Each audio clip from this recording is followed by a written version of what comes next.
झील दीटा निखोज आम घर है ढामरा पाइक साई पुओ झील दीटा मोर निखोज हो जाती खोजिकी किंतु पाऊना केबे ठारू निखोज हेलेनी 3 दिन हो गला 3 दिन हेलेनी आप पुलिस स्टेशन केस देइथिले ना मु देई नांदी आपण नाही कि आगर पुलिस स्टेशन केस देबे बुझ पाले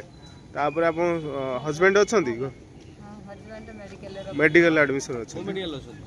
भद्रक मेडिकल आज्ञा आपण पो ना कोन पुओ ना रंजित दास आ झियो ना आशालता दास आशालता दास केबे ठारू निखोज हेलेनी आज 3 दिन हो गला 3 दिन हेलेनी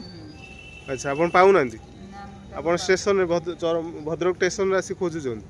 स्टेशन रो काली जे खबर पाइले कि स्टेशन रो अछि बिली मु आज स्टेशन रो के कहले आपण को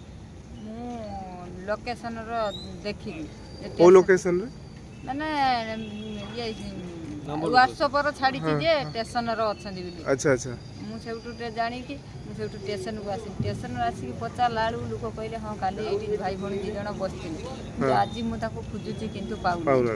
मते ओ झोटे खोजी आनी कि दया करके हो ठीक है समस्त को अनुरोध मौसी पुओ झील 3 दिन पूर्व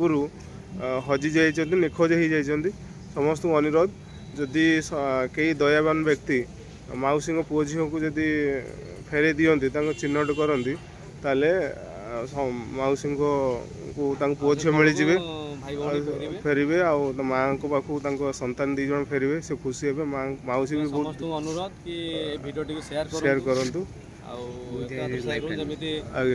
लोक मैंने सोशल मीडिया देखिए आम सहित कंटाक्ट करेंगे माँ को नंबर कंटाक्ट करेंगे आप रिक्वेस्ट कर शेयर करूँ माँ को जय जगन्नाथ जय जगन्नाथ जय जगन्नाथ।